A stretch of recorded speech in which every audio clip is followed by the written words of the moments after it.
RTL Midi, votre vie. Et c'est un sujet qui passionne tout le monde, évidemment, la chirurgie esthétique, même si là, on va se contenter de parler des cheveux. Aujourd'hui, Céline. C'est déjà pas mal, non? Oui, mais on peut en parler pendant des heures. C'est un sujet qui passionne nos auditeurs. Mais comme nous n'avons que quelques minutes, effectivement, nous allons nous cantonner aux cheveux. Avec vous, Asaf Ben David, bonjour.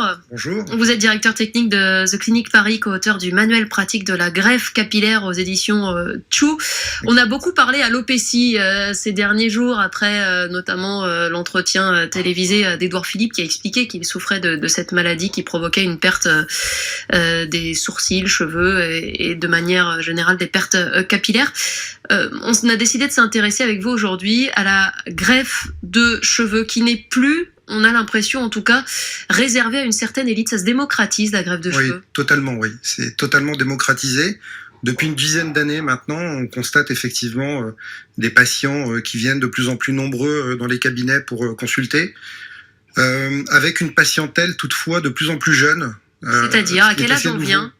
Alors, on reçoit assez couramment des patients qui ont la petite vingtaine, en sachant que généralement en France, on évite de traiter un patient, en tout cas en greffe capillaire, avant 25 ans. Pourquoi ? Alors on attend, il y a d'abord une maturité qui est essentielle pour passer à l'acte en termes d'acte chirurgical. Vous parlez maturité psychologique ou maturité du patient. cuir chevelu ? Non, psychologie du patient. C'est-à-dire que souvent les jeunes patients veulent tout de suite, très rapidement. Il faut savoir que ce qui compte dans la greffe capillaire, c'est la zone donneuse. En fait, vous avez une quantité de cheveux à l'arrière du crâne qu'on va déplacer, qu'on va prélever à l'arrière et qu'on va réimplanter sur les zones qui ont besoin d'être densifiées. Et en fait, ce capital n'est pas extensible. C'est-à-dire vous avez un capital de départ qui est de l'ordre à peu près de 6 000 à 7 000 greffons et que vous allez devoir utiliser durant toute votre vie. Et souvent, les patients jeunes viennent nous voir en voulant tout de suite 4 000, 5 000 greffons parce qu'ils ont peur souvent de ressembler à leur papa, à leur grand-père, à leur oncle. Et pour le coup, c'est à nous de les éduquer dans ce sens et de leur expliquer que il faut bien réfléchir à ce qu'on fait et il faut pas regretter l'acte dans les années à venir. Si on est complètement chauve, plus tard à 40 ou 50 ans, si je vous entends bien, on ne peut pas faire de greffe. Non, puisque impossible. D'accord, il faut partir de ses propres cheveux. Exactement. Le budget moyen en France. Alors, le budget moyen, il est à peu près de 5 000 € en France, avec une fourchette qui va généralement de 3 500 à 8 000 €, en sachant que le prix varie en fonction des besoins du patient, des quantités de greffons qu'on va devoir déplacer et réimplanter. Et on le fait qu'une fois. Ah non, on peut réitérer l'opération à plusieurs reprises.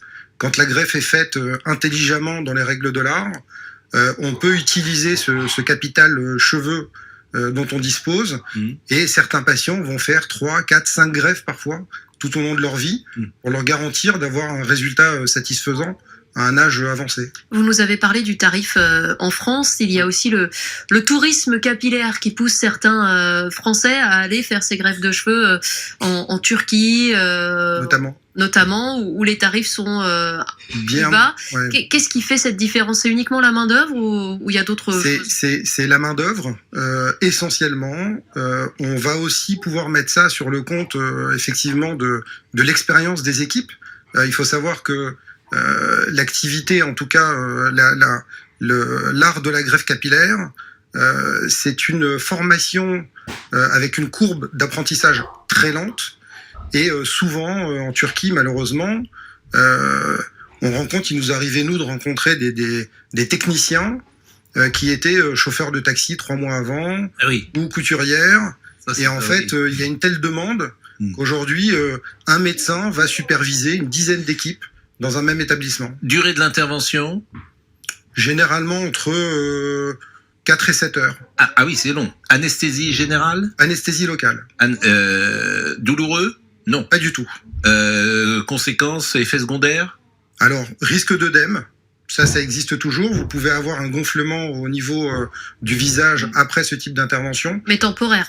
Temporaire, oui. Ça concerne à peu près 3 patients sur 10 aujourd'hui. Effet immédiat, ça se voit tout de suite ? Du tout. Alors, du tout. Ça ne se voit pas du tout de suite. Ah bon, c'est-à-dire que, alors, le patient sort effectivement avec des petites croûtes visibles sur le sommet du crâne. ces croûtes vont tomber dans les 8 à 10 jours qui vont suivre et vont faire tomber également les cheveux. C'est-à-dire qu'un patient, 15 jours après son intervention, il revient exactement au stade où il était avant son intervention. Ensuite, il va falloir patienter à peu près 6 mois pour commencer à avoir du résultat, Ah oui. en sachant que le résultat définitif n'intervient qu'à 12 mois. Donc si on voit quelqu'un dans la rue avec des croûtes, on se dit C'est qu'il vient de se faire celui-là, greffer. il vient de se faire greffer des cheveux, et 6 mois après, on le revoit, il en aura. C'est ça. Merci, c'est passionnant. Vraiment, Je vous en c'est prie. passionnant. Et Monsieur Ben David, vous êtes dans Paris, hein? Oui, tout à fait. Oui, Bon. Et vous, c'est ce prix-là aussi? C'est entre 5 000 et 10 000? oui, c'est à peu près ces prix-là. Oui, tout à fait. C'est pas donné. C'est pas donné. La Merci pause. beaucoup. La Merci pause à tout vous. de suite, l'info revient.